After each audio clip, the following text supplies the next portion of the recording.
you so much for staying tuned. Welcome to another edition of International Forum. I am Wilson on Marshall. Since apologies are coming slightly behind schedule, I have to put everything on the ground to give you at least a near perfect show. Today is all about the Iranian crisis, where the citizens, majority of them were like angry with the ruler, Ayatollah. We are seeing what led to the death of a 22-year-old Iranian is not supposed to or wasn't supposed to happen. We're talking about the hijab issue. We have the Emirati police in Iran. From what they said, the lady was apprehended because of the way she didn't put or didn't tie the gear, the hijab properly. And they said she was detained. But contrary to the report of the Emirati police, others said they banged her head with a baton, hit her head against the bonnet, and she fell into a coma. She couldn't make it. She didn't survive. She died 2 days later. And that sparked serious outrage, riots, to the extent that hundreds of persons have lost their life. More than 100 persons have lost their life already in Iran because of this. The question now is what will be the impact in the Middle East. Before we delve into that, let's pick on one or two stories making rounds globally. Let's move straight down to North Korea. North Korea is becoming more and more daring in the sense that they've launched a ballistic missile over Japan. And that has been the fear of Japan. Don't forget about the various tests where you get to see the run out of a missile that will just fall into Japanese water body. But this time around, it went over Japan. What can be more provocative than that? Japanese authorities have been talking about it, saying the way the North Korean leader Kim Jong-un is going, sanctions may just be appropriate. But come think of it, they've been sanctioned so many times, but still this man is defiant, because according to him, he wants to make the world recognize the place of North Korea. This is not the first time, it's not the second time. Even amid Russia-Ukraine war, he's doing his own thing. Do you think America, the West, the UN can really stop this young ruler? Don't forget, if he called the former US president a daughter. Yeah, go and look for the that. Don't allow me to interpret, okay? Let's just see how this escalation will be resolved between North Korea and, of course, Japan. Moving straight down to the Russian-Ukraine war. No longer news that Russia have annexed 4 other regions in Ukraine. And according to them, the referendum was put into consideration. People came out to vote. According to the Russian authorities, the UN, US, and their allies called the referendum a sham. But it saw these 4 regions right now being claimed to be Russian territory. All right, and that didn't go out too well with Zelensky, Ukrainian president. And right now, due to support from countries, support from allies, according to reports, Ukraine, they have been able to break through, into the region held by the Russian troops. Let's see if this breakthrough will be long-lasting or will just be something like a flimsy affair, so to speak. Do you think that what is happening right now, getting off grounds here and there, in quote right now, Russian territory, is it going to change any part of this upset or this invasion or this war? These are questions waiting to be answered. Anyway, let's leave it at that because we have a lot to talk about in this particular Iranian crisis, the implication to be having in the Middle East.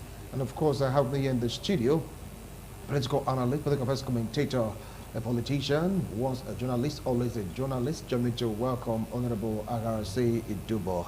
Welcome to International Forum. I appreciate your coming. It's been a while. Yeah, you abandoned me. No problem. Seriously? You don't want to abandon me. Who now abandoned who? Okay, whether was that past Gary or Gary past it's the same thing. It's so good to have you here, sir. Thank you very I appreciate your coming. I say very close to him is Honorable Frank Amego. a lecturer in Univen, a political analyst, and of course a clergyman. Honorable, welcome to International Forum. Thank you so I much. appreciate your coming. Thank you for allowing the reunion. If I don't, It's been a while. Actually, we're supposed to be regular. Regular, yeah. But we seem to put us under. Look, let's blame on the federal government. Yeah, you come again with arts and palaver. Okay. When the story first broke, a 20-year-old lady lost her life because of the action in quote right now morality police. Okay. Was it enough to cause this uproar, Honorable? Okay, the country of Iran has been in a state of ebullition. It's been boiling. They have been having series of challenges, reported or unreported. And what I see that is happening in Iran right now is a revolution, so to speak. It's Revolution? beyond, yeah, it's beyond a protest. Just the 20-year-old girl or lady brutally murdered by the police that's supposed to keep law and order was just a trigger pulled that precipitated all of these challenges we are seeing right now. And the president came on board barely a year ago, August last year, and is faced with all these challenges. As I earlier said, there have been series of protests all through the 31 provinces of Iran. But this one seemed to be different. What we used to have was 1 or 2 provinces having challenges. But the whole of the 31 provinces are involved in all these demonstrations as it is right now. And it's a public show of dissatisfaction with the kind of leadership they have in Iran. And by extension, the whole of Africa and other parts of the world. By the time we miss it at the leadership position, anything that you'll find is as a result of bad leadership. And it's not different from what we have in Nigeria. Once you have bad leadership, all manners of things will just crop up. So they just needed something as a platform to address their grievances.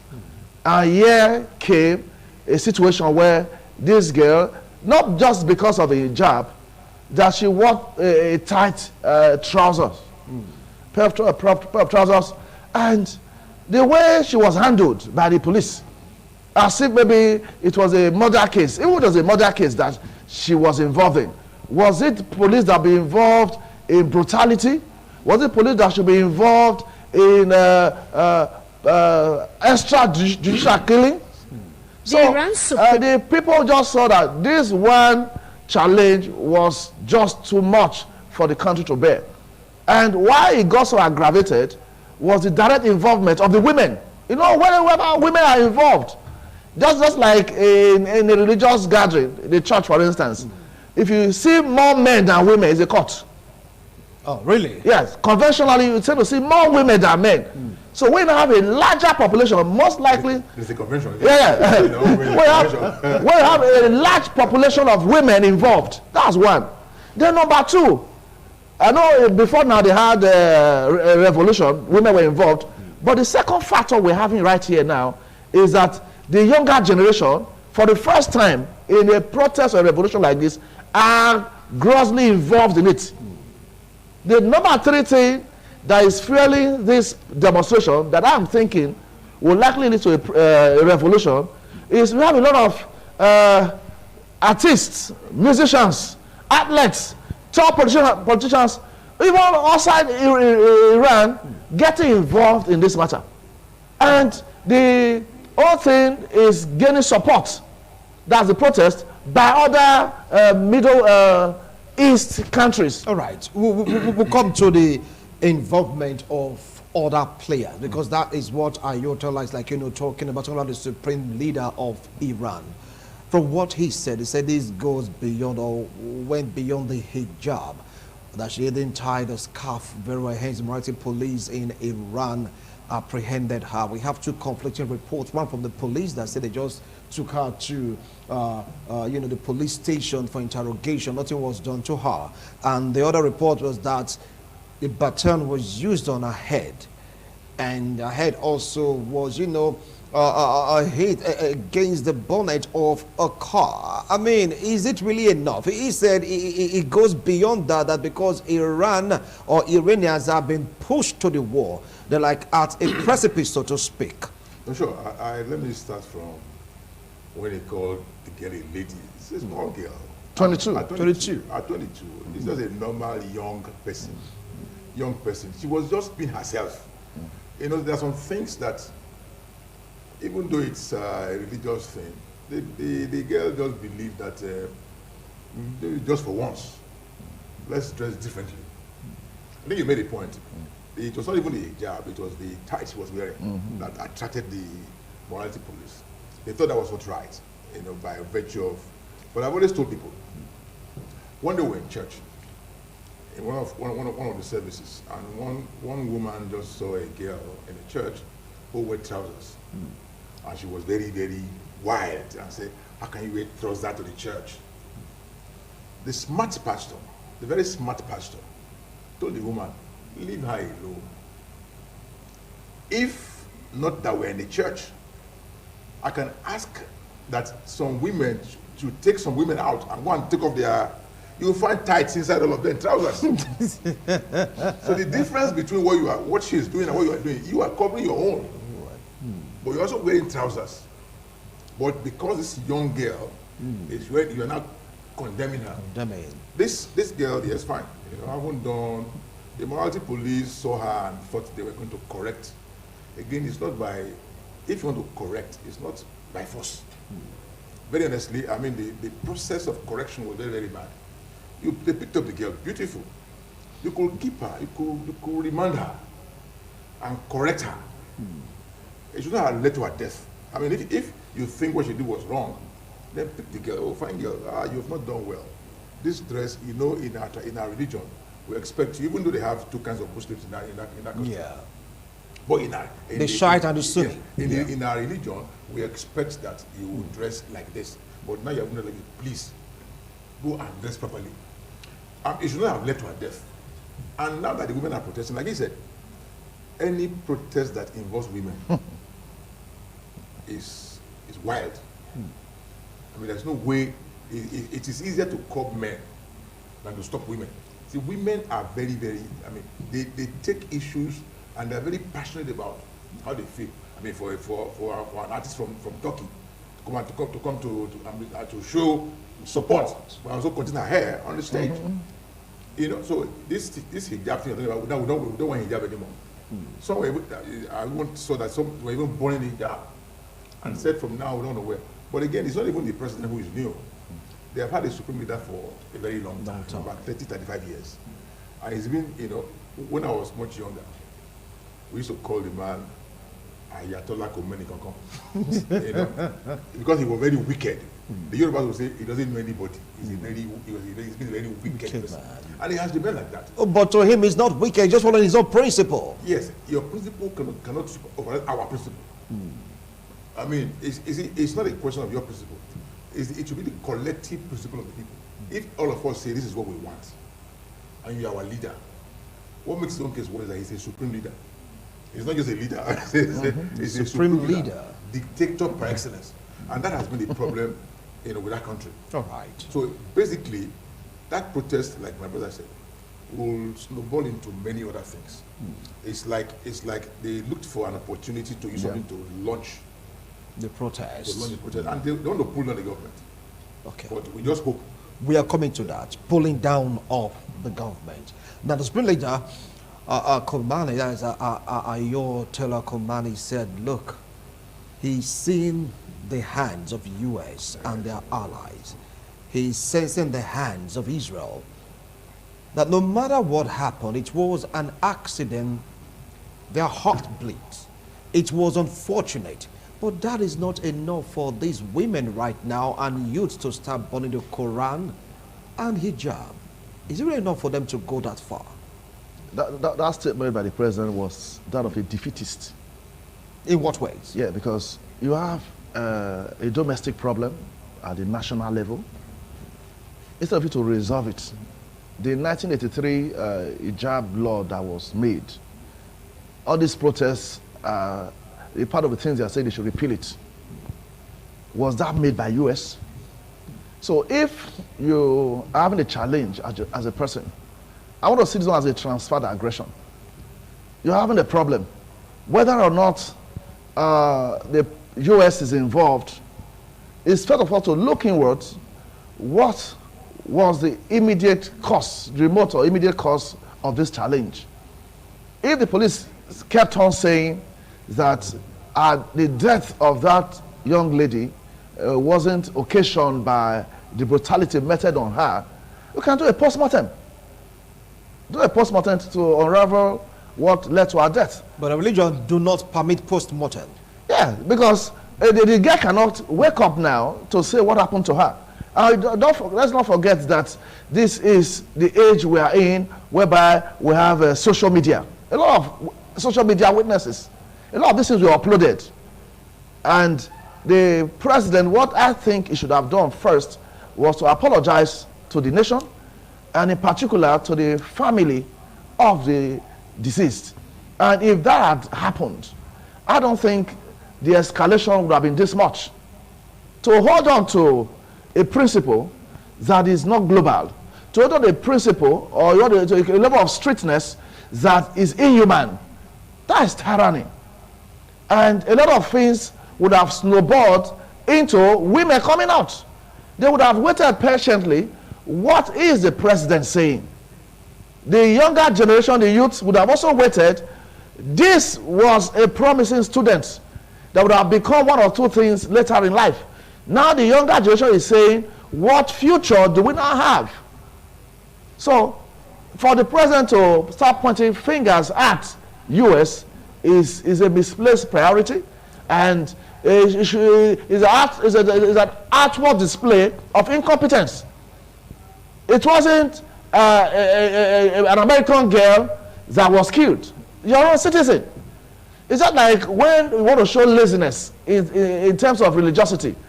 You couldn't put in the right things in the right place. The next thing you have a bad outcome, you say it was caused by the devil. You assess yourself to know what led to this challenge we are having. And several other challenges that the country has been having over the years. Up to 1979 and all that, there has been revolutions. That's why I said the country has been boiling, reported or unreported. So if you say US, you can easily point at US. I'm still waiting for them to point at Israel. You know, this whole challenge. They did that. I said yes. US, Israel, and the allies. Yeah, this whole challenge is biblical towards end times. Sorry to put you into that. Iran now is a biblical Persian, just like Russia is a biblical Magog. All that. So they have eschatological interpretations along the line. So the war that is to break out later on in biblical terms is not far from all of this. So if anything happens to these other nations outside Israel, US, and all that, they will blame it on Israel, US, and the rest. So this is not a time to trade blames. Attend to your country, because the escalation now, US will just fold his hands and be looking. We are pushing the blames on US, and meanwhile your house is on fire. Instead of look for help to know how to unravel the immediate challenge, you are passing blames. So US may and may not have a role to play, but the death of the girl has nothing to do with US. All right, I'll come back to you on that. He said US may or may not have anything to do with what is happening right now, the death of the girl. But this really to apologize to the families of the late lady we're talking about. That they are sorry about it. It has happened, but he never criticized the action of the morality police. He said they are sticking to their own religion, rules and regulation. Him fingering Israel, US, the West, and their allies. I don't think there's an element of truth in what he said. It's possible. You see, like I was trying to explain to somebody a few days ago. If there's no crack in the wall, it will be difficult for a lizard to go through. Because of the crack, the lizard will just penetrate. Ordinarily, there's no way a lizard can just run into a wall that's not broken.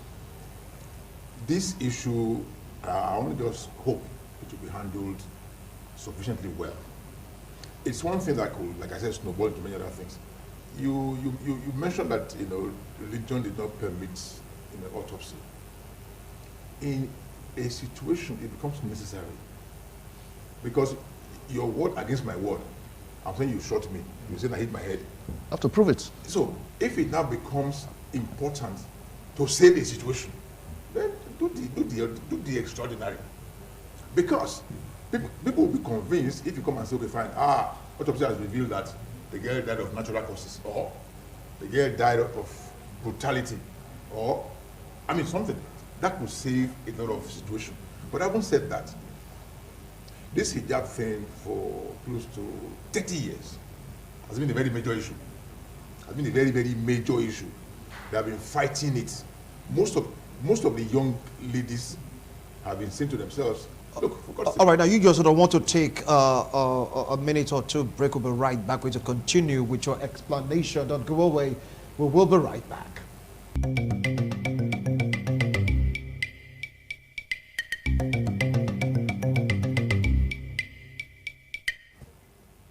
Thank you so much for staying tuned to this channel. If you just joined us, this is International Forum. And we're taking a look at the Iranian crisis, the implication in the Middle East. I have Honorable Garasei Dubo and, of course, Honorable Frank Amigo. Well, two Honorable Four went on that break. You were talking about the hijab issue being around for over 30 years. Take it up from there. Yes, for the old women, maybe. But for the young girls, they believe that, I mean, let us start to change some of these things. Let's change them. You know, it's not covering your face or covering your head that makes you to be a pious lady or whatever. It's not. You know, you can even cover your body and you can still do what you should not do. I mean, I've seen. You know, I grew up in a Muslim setting. You know, I grew up in the place they call it Diaraba in Lagos. It was just a Muslim environment where the ladies wear that one they cover the entire body with one small hole to be peeping at Wilson. Small hole. But they were, you know, due respect, they were also doing what they should not have done. So it's not a question of covering your entire body that makes you to look. I agree, dress decently. I agree with that. Dress decently. Because, you know, I mean, you don't need to eat an uncovered food. I mean, dress decently. But having said all of this, there could be a way of correcting people without, you know, inflicting injuries. I've seen in a civilized clan, you are going to jail, but the policeman is very polite to you. Come on, I'm going to say, oh, come on, let's go. You are going to jail. And they're polite about it. It's taking you there, but it's not beating you like a Nigerian police. You know, it will just be, oh, come on, I'm going to say, okay, you know, he's taking you there. And you are comfortable following him. Unlike they will beat you here, like you want to kill you before you even get there. So I was all of this. It's going to be a very serious thing because now I hear they have killed over 100 people now. Yeah, over 100. It's 71. They said they have killed over 100. With almost 1,000 people arrested. And when you arrest 1,000 people, you know, come a protest. If you arrest one person, you say about 10 people because his friends, his relations, they're all there. So I just believe that you said the leader apologized. If you apologize to the people as a supreme leader, maybe what they did now in Iran is to even stop that monarchical thing. You know, the supreme leader has been there. You know, people have always fought him. I don't know if you know that. They have always fought him, his leadership. But he has forced them to remain. And the people have not, they used to believe in him, but in the last 30 years, it's been there for 35 years now. In the last 30 years, it's been one fight, but he has survived all of them. All right. So basically, they should be able to tell people like, look, my friend, this thing, let us correct our situation. And if everybody says we don't want hijab, it is the women who say they don't want it. The political Muslims are saying you must leave them the way they like. But the religious Muslims are saying you must wear. So the political Muslims are even more powerful than the religious Muslims. And now they're going to fight them now with power. America can be involved because Iran, so to speak, desecrated America many years ago. Yeah. So America has not forgotten that. America has not forgotten that. It cost Qatar, I hear, over close to $1 billion to take those 66 Americans after 1 year. So they are not forgotten. So if they have an opportunity to unleash, they will not even... They won't spare. They won't hold back. Okay. They won't hold back.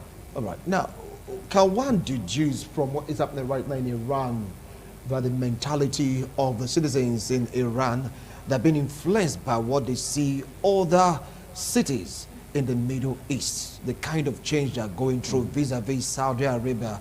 You get to hear about Dubai, you get to hear about other like Qatar, which you rightly mentioned. Is it a change that is affecting the mentality of the Iranians right now? Why not? I will throw the question back at you. Because the world now is a global village. People travel from the comfort of your home or discomfort of your home, as the case may be. You could view the whole world on the internet, having a smartphone. People have observed that there should be a way a human being should be living. And they have come to the consciousness that we are treated as if we are less human. Is that inner revolution that is precipitating into what we are seeing today? And we cannot be living backwards. Life is moving forward. If, as our senior brother here said, that this hijab or whatever thing we are wearing, if you want to really worship God, it's from your heart. You can still do all the quote uniform you are wearing, I call it uniform, and still do whatever evil or good you want to do. So let's come to the full realization that the heart should be more paramount towards serving God than the outward. So what the Iranians are into now is the global world. We are of the same religious belief, but we are living differently from the way they are living. Put another way, we are living less human than they are living, and we are serving the same God. If what they are doing is not a sin, then why should ours be a sin? So there should be a common ground for their religious worship. A lot of these things will be coming up. Just like as is happening in Nigeria now, there's a movement. Gradually it's moving on like that, on and on. And with the crisis in Iran now, it will weaken the grip of Iran over Lebanon, over Iraq, over Yemen, and even Syria. So what we are expecting now is for the leadership of Iran to be global in thinking. If you say religiosity, where are the other countries in the Middle East? Can we harmonize? We are all the same religious belief or sect. Can we harmonize and let's see where we have gone wrong? So it's a failure of the leadership of Iran to come to terms with reality that is causing this major crisis. Just like as it happened in Nigeria, 2020, end SARS. Nigerians just needed one word. There are a lot of things that should have been ended. Let us hold on to SARS. So they are holding on to this hijab or this young lady at 22 that was brutally murdered. They have other things to express. And here was an opportunity for them that happened on the 16th of September. That was last month. So that is what is happening right now. So the Muslims in Iran have realized, as you said before, in Dubai, other Middle East, they are living large. They are free. They can travel, dress the way you want to dress. And of course, people should dress based on weather. You can't be trekking and wear 6-inch shoes as a woman. You want to trek from Uselo Market to Ring Road. So if you are not having a car, you should wear something simple because of the heat of the day as the weather will dictate. So that freedom of dressing should be there. Religion should not be forced on people. If you are forcing dressing on people, then I've not been there, they will not be forcing prayers on them. All right. That it is time to pray, everything on standby. Okay. So it's a major challenge in terms of leadership. All right, I will come back to you. Like what you rightly said, Honorable, you said this man has fought so many battles, both internal and external. More than 100 crises, we're going to put them together, and the man is still standing strong. Do you see him surviving this onslaught, in quote. Even if he doesn't survive it now, he has done well. For 35 years. No, he has done well. Yes, he's done well by forcing himself to the people. You see, the man has forced himself on the people for 35 years. So if they kill him now, he will just go to hell or wherever he wants to go to, hell or heaven, wherever he wants to go to. But that was all of this. Talking about forcing, stand still during prayers. You see, the Muslim people, I give this to them. When it's time for prayers, every other thing is immaterial. I mean, that I give to them.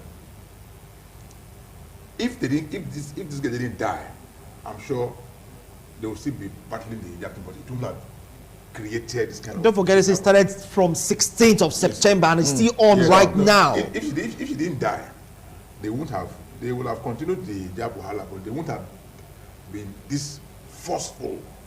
They wouldn't have been this united to say this cause for which this girl died, we must suffice it. So that's the real matter. But that, you see, the Muslim people, they have their own tradition. I remember many years ago when I was president of the University of Nigeria, I was in Kano. I was shopping in Kano. It was time for prayers. I didn't know. The whole shop came empty. So I asked my friend, what's happening? He said, it's time for prayers. They didn't even care whether I was a thief, whether I could steal their things or steal their money. They just left the shops open in 93. Although they can't do that now. Because Nigeria has changed. But their religion is such that those who really practice it, they are too fastidious about the religion. They just hold it as if it's I mean, like you said, I mean, they should be able to be liberal about it. Now the world is changing.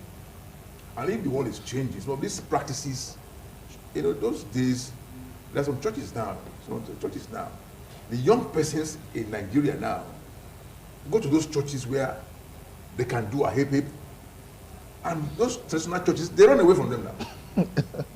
Those traditional churches that say, you can't wear this, you can't wear that, you can't wear this, you must dress like this, the young people are running away from there. And are you saying to me that all those ones going there are going to go to hell? No. Just catch them, preach to their conscience. Morality is internal. Let them understand that, yes, don't let this affect you. Okay. Let's look at the word, you are a pastor. When Lot and Abraham had their problem, even though Lot was in Sodom, he didn't allow the sins of Sodomites to affect him. Sure. Instead, it was inside them, but not in them. They were committing sin, but Lot didn't allow himself to be carried away by the sins, even though he was inside there.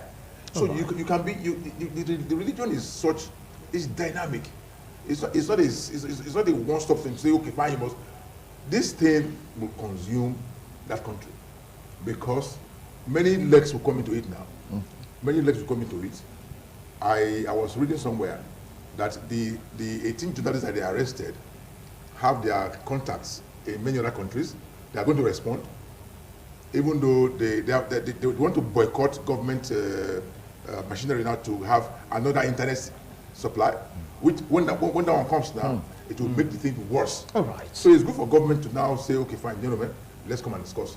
Yes, the apology or apologies now could be well taken, but don't don't force people to do what they would want to do ordinarily. Okay. From what he said for 35 years, he will give it to the man. He's been there, despite the opposition, despite the crisis, internal and of course external. He is still what he is, still holding strong to his religion. Now, you mentioned some countries which Iran do have this influence. Now, with the outbreak of this crisis in Iran, do you see those countries also following suit, saying enough of this and enough of that, let's be liberal?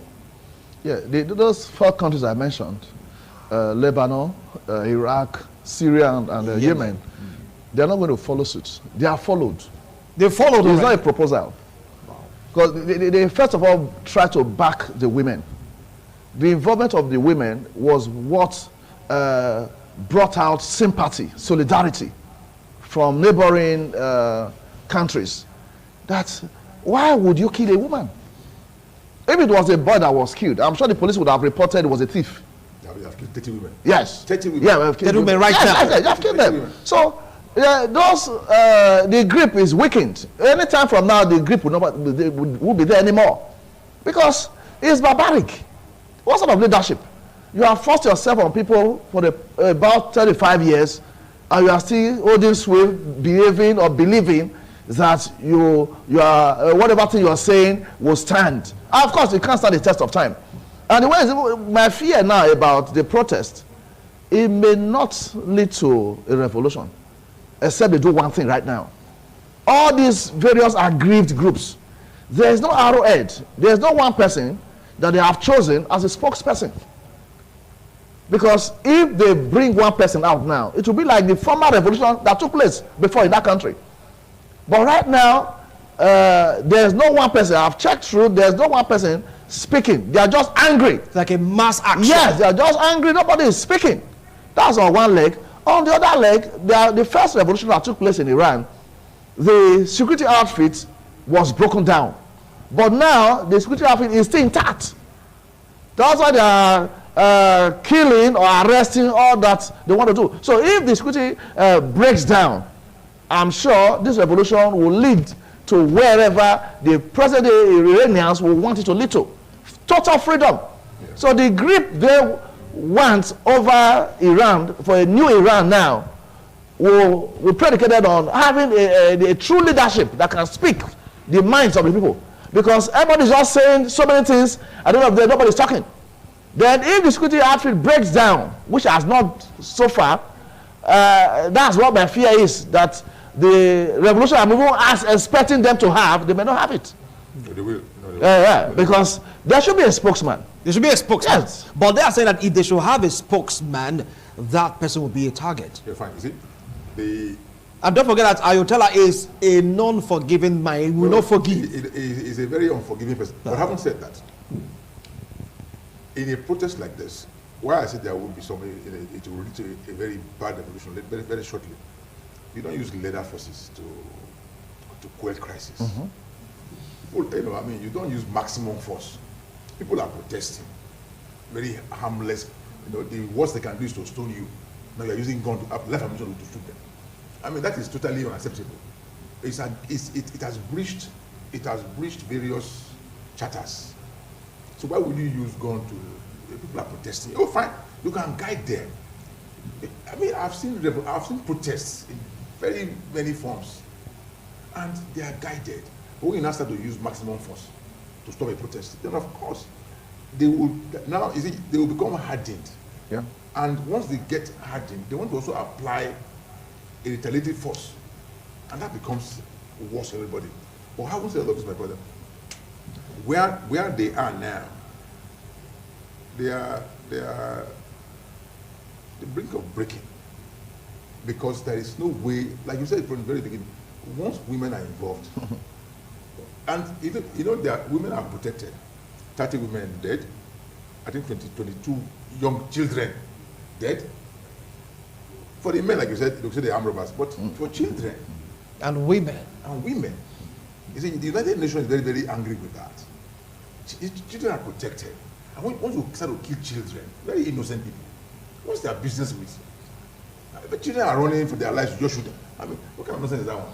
So very honestly, I think there should be a more breakdown, so that at the end of the day, they will understand that in killing people, you must be very selective. You don't just go and start to kill anybody else. But how can they select? No, followers is like, something like a mob action. Yeah, it means selective. They are throwing stones at the security operatives. It means selective. The only way you can use force is when your life is threatened. So you select, if you look at a situation whereby you think your life is threatened, oh fine. Your life is not threatened, so you cannot do anything. So selectively look at, oh yes, this guy is a very dangerous man. Maybe I can suspect that in this is pocket he has, then you want to apply for. But if like I say is coming, maybe I'm even handing up and I'm surrendering, I'm marching, go and use gun to shoot. That's crazy. Right. It's crazy. Now, from what they are saying, that they are fighting for the survival of the religion. Take it up from there. I will agree with you. Because this riot, this protest is against the religion. It's not against the religion. It's against humanity. In what ways? You have, what to, they've you have to believed be in for quite a long alive time. to practice any form of religion. The protest is against leadership. Yes. Against leadership. Yes. You have to be alive first. There are a lot of, if you check their corrupt. No, you said it's against leadership. But Yes. I'm saying that they're protecting their religion. Yes. No, So, okay. all right, Okay. continue from there. So I want to agree with you on that. It's possible from the way things are going, they are fighting for their own lives. And the kind of lives they live now, no thanks to the leadership. So directly and indirectly, they are not fighting against the leadership of that country. That should hold sway first. Before you start talking about religion, you have to be alive to practice any religion. If my practicing a particular religion does not give me the kind of life, I cannot breathe, I cannot sleep, what sort of religion is that? And what I think the people are now after, you know, just like they just saw the leverage on the girl that was killed, to now openly expose their grievances.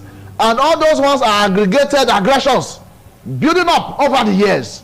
That this is the time to stop it. This is like the right time. It's not like you have a father that is so patient with his children. And when they got to a point that this rubbish in this home has to stop, what happened? That this boy just poured water on the floor. You beat him as if he set the house ablaze.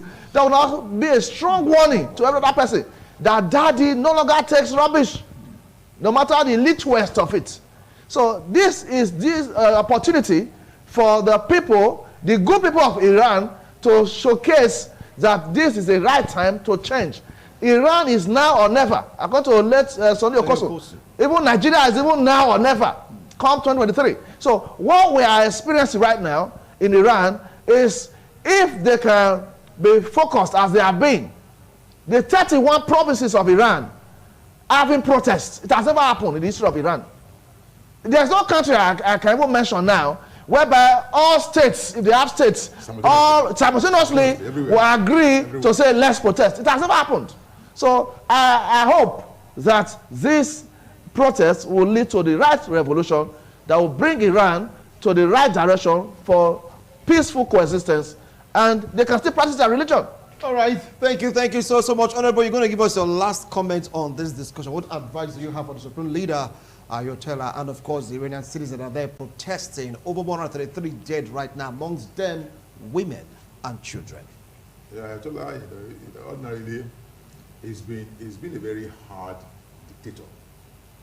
Some dictators are like, okay, but this one is a very hard-line dictator, very wicked. And because he's been very wicked, for me, for a man like that, people should respond in the same manner. Because what is going to see now, the women have said he must go. They have said he must go. And once women's attitude can be very terrible. And once women say something, and they hold fast what they are saying, a woman's grievance, if it's not well checked, can lead to many things. And women, We should take notes. I have a group. They call it Women's Action Group. Women's Action Group. And that group is a very formidable group. And once they say this is where they are moving to, they move like sheep. They just keep going. Keep going. So for me, they must check all of this and ensure that next time you can correct without maximum force. Thank you so much, gentlemen. Our time is up. Let's see what the Supreme Leader of Iran will do, because it's getting out of hand. Is it going to be a case of what like happened in Egypt, where there was a breakdown of security to the extent that security personnel now supported the people to chase out Hosni Mubarak? Is it going to happen to the Supreme Leader of Iran, or they look for ways to really resolve this amicably? Over 133 dead, women and children inclusive, and other countries in the Middle East, they are showing support and solidarity to the women, the men, and citizens of Iran that are protested against the leadership, the rulership of Ayatollah. How do you think of this will pan out? Ours is to report back to you on the International Forum. Thank you so much, gentlemen. I appreciate both of you. See you next week, Tuesday, God willing. Bye for now.